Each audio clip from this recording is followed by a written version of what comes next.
లేదు, అది government meeting కాదనుకుంటా నాకు తెలిసినంత వరకు. మరి గవర్నమెంట్ మీటింగ్ ఐడియా లేదు నాకు. బట్ పిలవలేదు, నన్ను పిలవలేదు, అందుకని వెళ్ళలేదు.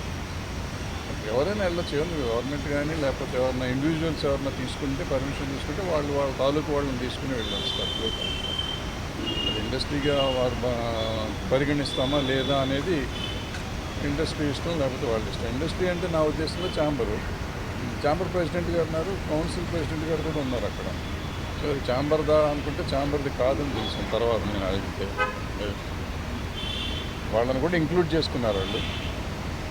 ఒకరి వల్ల ఇండస్ట్రీ మోకరిల్లిందని చెప్పేసి అన్నారు. దాని గురించి ఏ ఒక్కరో నేను చెప్పలేదు కదా. చెప్పలేదు, ఒకరి వల్ల ఏం జరిగిందని. అంటే చాలా జరుగుతూ ఉంటాయి అమ్మా. అది అని కాదు, మనం ఇండస్ట్రీలో ఉన్నవాళ్ళం ఇండస్ట్రీ అని ఊరికే మనం నాలాంటి వాళ్ళం కేకలేస్తూ ఉంటాం. కానీ మీరు ఇండస్ట్రీ అంటారు. ఏది ఇండస్ట్రీ? నేను ఇండస్ట్రీయా, లేకపోతే మీరు ఇండస్ట్రీయా, లేకపోతే ఎవరు పలానా నెంబర్ 1 హీరో ఇండస్ట్రీయా, నెంబర్ 1 హీరోయిన్ ఇండస్ట్రీయా, నెంబర్ 1 డైరెక్టర్ ఇండస్ట్రీయా, లేదా ఛాంబర్? మా లెక్కలో ఏంటంటే ఛాంబర్ ఒకటే ఇండస్ట్రీ. ఛాంబర్లో పెద్దవాళ్ళు ఉండొచ్చు, చిన్నవాళ్ళు ఉండొచ్చు, వాళ్ళకి పాపులారిటీ ఉండొచ్చు, ఉండకపోవచ్చు.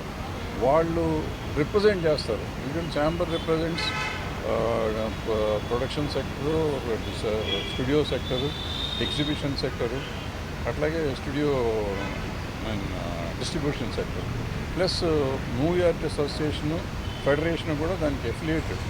అంటే వాళ్ళు మనకు డైరెక్ట్గా సంబంధం లేకపోయినా వాళ్ళు మనకి ఎఫిలియేటెడ్ బాడీస్. అందుకని అందరినీ సమన్వయం చేసుకుంటానికి ఛాంబర్ ఉంది.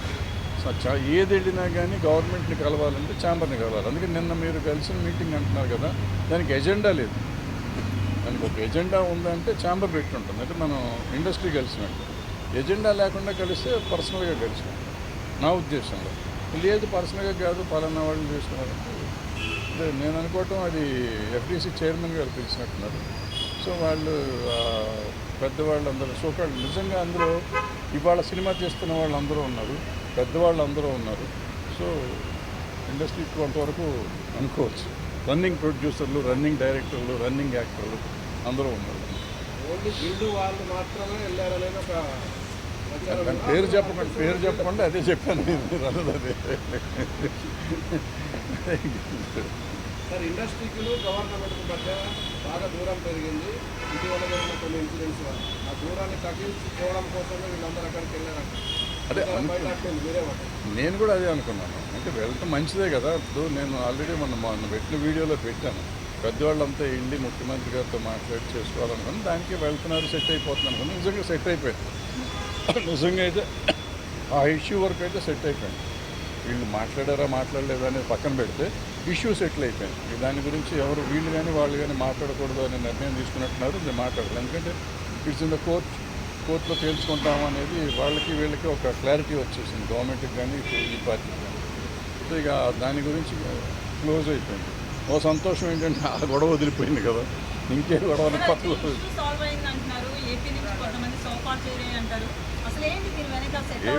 అంటే అది ఏపీ నుంచి సోఫా నేను సినిమా చూడలేదు. మన ఊరిలో తెలియని అడిగితే నాకు కంగారు పడతాను. ఇప్పుడు రేవంత్ రెడ్డి గారు గద్దర్ అవార్డ్స్ అని ప్రకటించాడు. ఆ పేరు ఇష్టం లేకనే చాలామంది దూరంగా ఉన్నారు ప్రభుత్వానికి, ఇండస్ట్రీ వాళ్ళని చెప్పి. ఎవరు దూరంగా ఉన్నారు, ఎవరి దగ్గరగా ఉన్నారు? ఇప్పుడు నేను అందరూ వెళ్ళారు. అంతకుముందు గద్దర్ అవార్డ్స్ ఉన్నప్పుడు మేము కొంతమంది వెళ్ళాము. మేము ఇండస్ట్రీయా, నిన్న వెళ్ళిన వాళ్ళు ఇండస్ట్రీయా, లేకపోతే ఉన్న ఛాంబర్ ఇండస్ట్రీయా, ఇట్లన్నీ మాట్లాడుకుంటూ పోతే అనవసరం. ఇప్పుడు మనం దేన్నన్నా పెంచుకుంటూ పోదాం అనుకుంటే పెంచుకున్నా వచ్చేది ఏం లేదు. ఇప్పుడు అల్టిమేట్గా ఇవాళ సినిమా తీసే వాళ్ళది ప్రాబ్లము. వాళ్ళు తేల్చుకోవాలి, వాళ్ళు ఏం కావాలి అనేది వాళ్ళకి కావాలి, మనం కాదు తేల్చాల్సింది. సో వాళ్ళు ఏం చేసుకుంటారు, ఎలా చేస్తారు అనేది మనకు అనవసరం. ఇప్పుడు నిన్న వెళ్ళిన వాళ్ళైనా, మొన్న మేము గద్దర్ అవార్డ్స్ అని చెప్పి మీటింగ్ పెడితే అలాంటి వాళ్ళు మేము వెళ్ళింది అయినా కానీ మేము ఎవరూ సాల్వ్ చేయలేము. ఒక సలహా ఇవ్వగలం ప్రభుత్వానికి. ప్రభుత్వం ఆలోచించే విధానం ఏముంటే ఆ విధానం ప్రకారం పనులు ఉంటుంది. బెనిఫిట్ షోలు ఉండవని స్పష్టంగా చెప్తున్నారు. నిజంగా బెనిఫిట్ షోలు అవసరం అంటారా? టికెట్ రేటు అవసరం అంటారా? అంటే ఇది నేను 15-20 ఏళ్ళ నుంచి చెప్తున్నా. బెనిఫిట్ షో అనేది వెయ్యకూడదు. ఇది ప్రీమియర్ షోలు వెయ్యొచ్చు. ప్రీమియర్ షోలు మేము వేసేవాళ్ళం.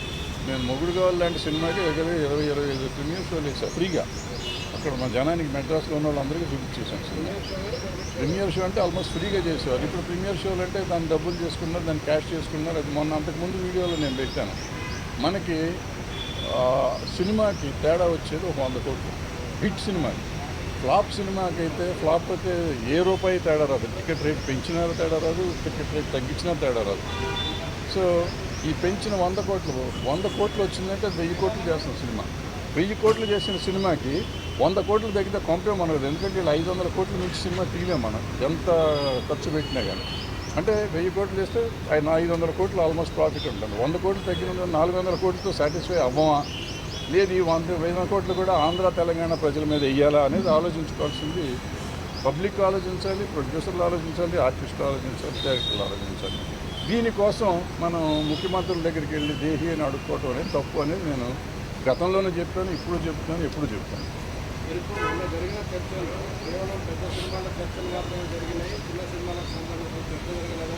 చిన్న సినిమాల నిర్మాతలు అంటున్నమాట అంటే ఇప్పుడు ఏ సినిమాలు అనేది ఏం లేదు. అక్కడ ఇంటర్నేషనల్ స్టాండర్డ్లో సినిమాలు తీయాలి అనేది మనకు ఉంది. ఆల్రెడీ ఇంటర్నేషనల్ స్టాండర్డ్ పడుతుంది. పుష్పం ఉంది, మొత్తం ఆల్ ఇండియా రికార్డ్స్ అన్ని బ్రేక్ చేసింది. బ్రేక్ చేసిందంటే గర్వమే కదా. అంటే ఆటోమేటిక్గా మీకు ఇంటర్నేషనల్ రికార్డులు వచ్చింది. ఇప్పుడు టాప్ 100 లిస్టులోకి వస్తే మీరు కింద ఎక్కడో ఉంటుంది, 90లోనో 95లోనో ఉంటుంది. వరల్డ్ సినిమాల్లో చూస్తే 1500 కోట్ల నుంచి చిన్న అమౌంట్ కాదు కదా. 1500, 20, 1600 వచ్చింది. సో ఆటోమేటిక్గా మనం వరల్డ్ రికార్డులోకి వెళ్ళిపోయాం. ఏంటంటే మనం ఇక్కడ ఆల్రెడీ సినిమాలు తీస్తున్నాం. ఇక్కడ తీయింది ఏం లేదు. మనకు అన్ని భాషలు, తెలుగు, తమిళ్, కన్నడం, మలయాళం, హిందీ, ఒరియా, బెంగాలీ, భోజ్పురి, మరాఠీ జరగలేదు. మిగిలిన అన్ని భాషలు ఇక్కడ జరిగింది. మరాఠీ కూడా జరిగింది. మరాఠీ కూడా సైరాత్ ఇక్కడ జరిగింది. సో ఇట్లా అన్ని సినిమాలు ఇక్కడ జరుగుతూనే ఉంటాయి. జరుగుతూ ఉంటే ఇప్పుడు కొత్తగా మనం దీన్ని చేసేది ఇంగ్లీష్ సినిమాలు అంటే వాళ్ళు ఎక్కడెక్కడో చేస్తున్నారు, ప్రపంచాన్ని తీస్తారు. మనకు అప్పుడప్పుడు గాంధీ ఇక్కడ తీశారు, ఇట్లా చాలా సినిమాలు కొన్ని తీశారు ఇక్కడ. సో తీస్తారు. మనం ఎప్పుడు నా చిన్నప్పుడు షేక్స్పియర్ వాళ్ళు అనుకుంటారు, శశి కపూర్ సినిమా ఇక్కడ హైదరాబాద్లో, మొత్తం హైదరాబాద్లో తీశారు. సో అట్లా అవసరమైనప్పుడు సినిమాలు తీస్తూ ఉంటారు. దానికి ఏమన్నా అంటే FDC తరఫున ముఖ్యమంత్రి దగ్గరికి చిన్న సినిమాల గురించి మాట్లాడే బాధ్యత కూడా FDC ఉంటుంది. అంటే ప్రాబ్లం ఎక్కడంటే FDC తరఫున పోవాలంటే FDCని పిలవకూడదు. నాకు తెలిసినంత వరకు FDC should request chamber. Chamber వాళ్ళు అందరినీ కోఆర్డినేట్.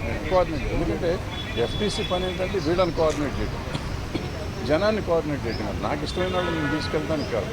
సో ఆయన పర్సనల్గా తీసుకున్నాడు, పర్సనల్గా తీసుకెళ్ళి ఉంటాడు. కానీ మనం we should not object and we should not comment on that also. నేనేమంటున్నా పోయిన ఈ పెద్ద మనుషులు ఎవరైతే ఉన్నారో ఆ చిన్న సినిమాల గురించి మాట్లాడితే బాగుండేది కదా. అసలు ఏ సినిమాని గురించి మాట్లాడలేదు వాళ్ళు. మీరు మాట్లాడి ఉంటే నువ్వు దాని గురించి మాట్లాడాలా, దీని గురించి మాట్లాడాలి. లేదు మాట్లాడారు, ఆయన చెప్పారు, వీళ్ళు విన్నారు, మీరు బ్రహ్మాండంగా చేస్తున్నారు సార్ అన్నారు, అయిపోయింది. అంత మట్టుకే కార్డియల్ రిలేషన్షిప్ కోసం వెళ్ళినట్టు అనిపించింది నాకు. ఆయనకి నాలాంటి వాళ్ళు, పని లేని వాళ్ళు చాలామంది కూర్చొని ఇక్కడ ఐస్ ఉంది, కంపు మునిగిపోయింది, ఐస్ బ్రేక్ చేయాలి ఎవడన్నా అని అంటే బ్రేక్ చేస్తాను వెళ్ళారు, బ్రేక్ చేస్తారు. ఐస్ బ్రేక్ అయిపోయింది, హ్యాపీగా ఉన్నారు అందరూ. ఏపీలో సినిమా ఇండస్ట్రీకి ఉన్న బాగానే ఉంటుంది. ఎప్పుడు వెహికల్ ఏముంటుంది అంతా బాగానే ఉంటుంది. కానీ వాళ్ళ కోపం వస్తే వాళ్ళు కూడా టికెట్ రేట్లు పెంచమంటారు అంతే మ్యాక్సిమం.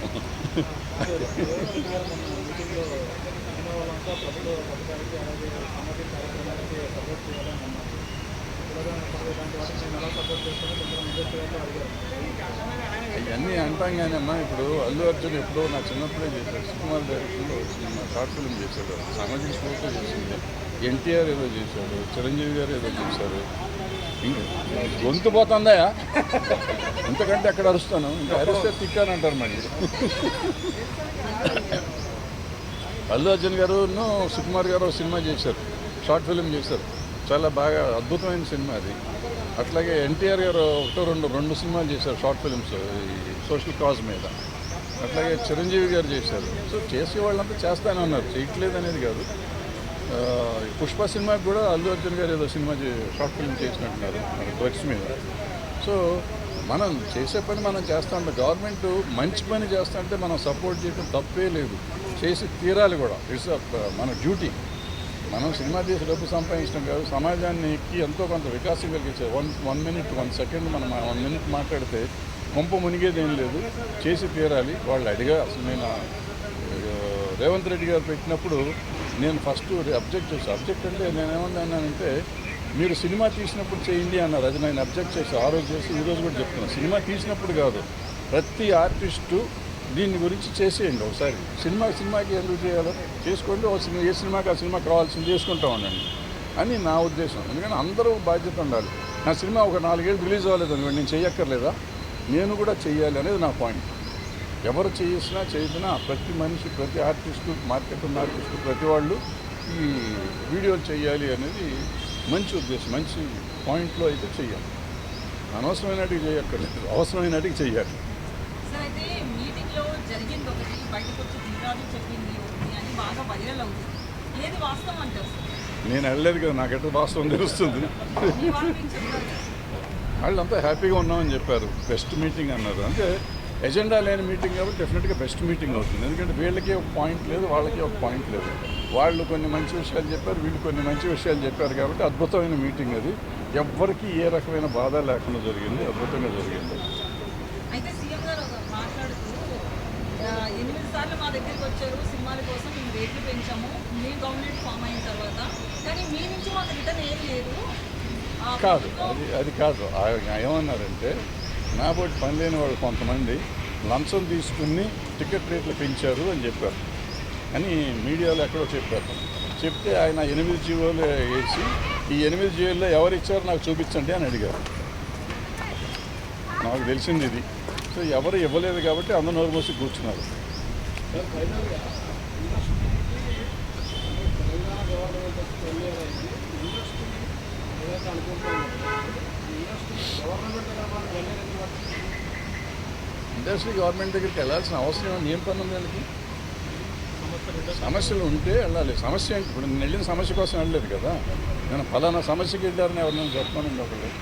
చంద్రబాబు నాయుడు ముఖ్యమంత్రి అయితే పవన్ కళ్యాణ్ ముఖ్యమంత్రి తీసుకున్నట్టు మీ ఇండస్ట్రీ తెలంగాణ ముఖ్యమంత్రి గవర్నమెంట్ గట్టిగానే కాబట్టి ఎవరు మిస్ చేయలేదని చెప్పి కూడా అన్నాడు.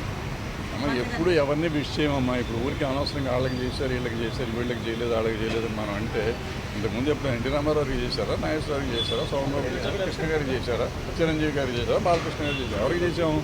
ఎవరు చేయలేదు. వాళ్ళు చేయలేదు, వీళ్ళు చేయలేదు. అంటే జనరల్గా ఇప్పుడు ఏమైపోయిందంటే ప్రతిదాన్ని మనం ఎక్కువ భూతద్దంలో చూడటం మొదలెట్టాం. అంతే తప్ప పలానా వాళ్ళు చేశారు, పలానా వాళ్ళు చేయలేదు అనేది ఏం లేదు. ఇప్పుడు ఏమైంది, బేసిక్గా చాలా వరకు సెక్షన్ అయిపోయింది. ఒక వర్గం, ఒక పొలిటికల్ పార్టీ సైడ్స్ వెళ్ళిపోయింది జనం. సో నేను ఒక పొలిటికల్ పార్టీలో ఉన్నాను అనుకోండి, మా నాయకుడికి నేను హ్యాపీ బర్త్డే చెప్తాను. ఇక్కడ ఈ పార్టీ ఉండి ఇక్కడే చెప్తూ ఉంటారు.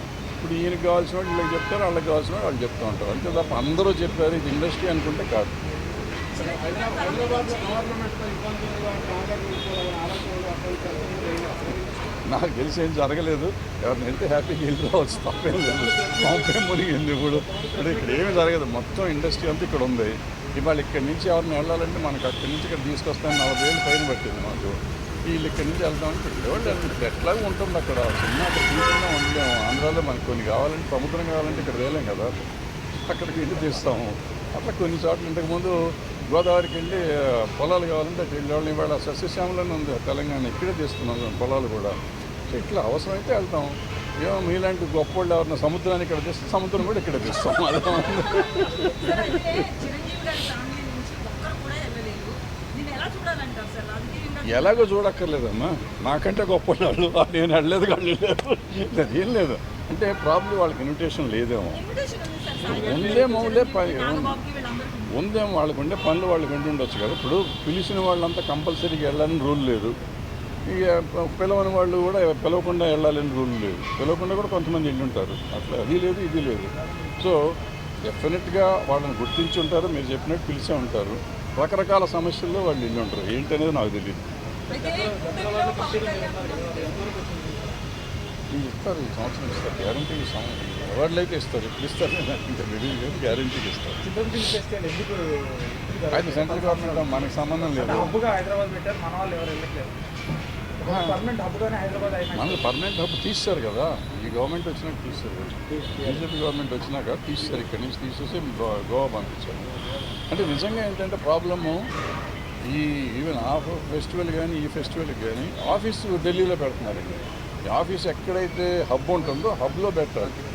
వాళ్ళు పెట్టట్లు అక్కడ ఢిల్లీలో పెట్టి వీళ్ళ టికెట్లు, ఫ్లైట్ టికెట్లు, హోటల్కే డబ్బులు అయిపోతాయి. ఫెస్టివల్ ఇవి ఉంటాయి కదా ఆఫీసులకే డబ్బులు అయిపోతున్నాయి. ఆఫీసర్లకి హోటల్ ఖర్చులు, ఫ్లైట్ ఖర్చులు. చాలా దుర్మార్గమైన ఇది అది. దాన్ని ఎప్పుడు మారుస్తారో ఆ సిస్టమ్ నాకు తెలియదు. మారిస్తే బాగుంటుంది. ఈ దేశంలో కొంత డబ్బులు మిగులుతుంది. ఇంకా ఎఫ్డీసీ చైర్మన్కి భరద్వాజ్ సఖ్యత బాగానే ఉంది. అద్భుతంగా ఉంది. నాకేంటి మా తమ్ముడే కదా. సంక్రాంతి సినిమాలో ఇప్పుడు ఎవరైనా నాకు ఇండస్ట్రీలో ఉన్న వాళ్ళు అందరూ ఇప్పుడు మేము ఎప్పుడు వచ్చాము మా ఎన్టీ రామారావు నాగేశ్వరరావుతో చూసాను, నాన్నగారితో శోభన్ బాబు అందరూ తీసారు, నేను కృష్ణ గారు ఇంకా అందరూ చూశాను. సో ఆ జనరేషన్ నుంచి వచ్చేసరికి నెక్స్ట్ జనరేషను వీళ్ళు వచ్చారు. నాగార్జున గారు, బాలకృష్ణ గారు, వెంకటేష్ గారు, చిరంజీవి గారు వాళ్ళు నా కాంటెంపరీస్. ఇట్లా వచ్చినాక వాళ్ళ పిల్లలు ఇప్పుడు హీరోలు అయ్యారు. సో వీళ్ళందరూ మాకు ఇండస్ట్రీలో నా పిల్లలు, నేను నా కళ్ళ ముందు పెరిగిన వాళ్ళు నాకు పిల్లలు. ఇప్పుడు నేను మనం తిట్టాను అల్లు అర్జున్కి మొన్న అది నేషనల్ అవార్డు వచ్చినప్పుడు మంచిగా సంతోషించాం. ఇవాళ 1600 కోట్లు చేస్తే సంతోషిస్తున్నాం. సంతోషమే. పిల్లలు కాబట్టి ఎప్పుడన్నా మనం తిడతాం, ఏమంటే వాళ్ళని హుషారు చేస్తాం. అరే తప్పురా, ఇట్లా చేయకుండా తప్పు, ఇట్లా చేయకూడదు, అట్లా చేయకూడదు అనే మాట చెప్తూ ఉంటాం. అది మన తిట్టినట్టు కాదు, నెగిటివ్ ప్రచారం చేసి వీడి చంపేస్తాను, నిన్ను పొడి చేస్తా అని కాదు పాయింట్.